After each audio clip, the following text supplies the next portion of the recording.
started coming to camp when I was little, and I really enjoyed it. The first time I came, I wanted to become a counselor. I became a counselor because I've been coming to this camp for the last probably 14 years now. And after a while, it's nice to be able to give back to the people who have given me so much. I mean, it sounds cheesy, but they really inspired me throughout the year, and I always wanted to do that. I always wanted to be here all summer. It was never a question, ever, in my head of if I was going to be a counselor. It was always when I will become a counselor.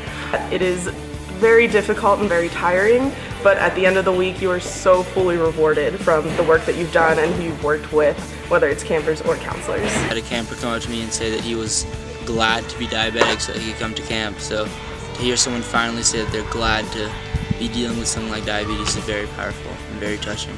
I fell in love with working with kids and meeting families with diabetes and seeing how amazing Bearskin is and how magical it is and how much it changes people's lives. I wanted to be a part of that. Whenever I get to help some kid put in their set for the first time, like either in the arm or like their stomach or wherever, just knowing that they can now go out and back home and do it by themselves and that they're not gonna be as scared, it's a good feeling. Looking back on the week and realizing what close bonds you formed with your campers and your co-counselors, it's 100% worth it, and I would encourage anyone to be a camp counselor at Diabetes Camp.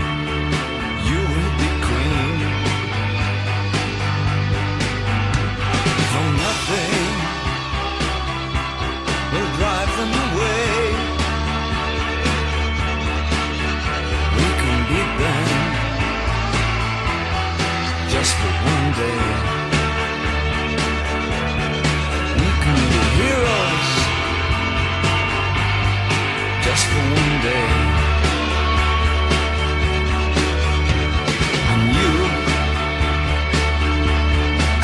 can be me. And I think the most significant memory I had was sitting on the field right over there, and it was me and my dad and a counselor, and we were just talking about this backpacking trip the counselor had done, and I was just so in awe of everything he was saying, because I was like 11. I was like, this guy is awesome. He has diabetes just like me. He's off hiking around, and this is something that I want to do. I want to be like him. Just for one day, we can be heroes. If I could be a superhero, it would be that I could sense people's lows and highs so that they didn't always have to check their fingers. Even though he's not a superhero, I would really want to be Harry Potter because he has all different forms of magic, and I'm also a really big Harry Potter nerd. Well, my superpower today is I'm super grandma, so I give out sugar-free mints and unwanted advice to all. If I could be a superhero, if I could have a superpower, it would be that I could stop time with the snap of my fingers, and that time would totally stop, and I would be able to continue doing whatever I was doing, and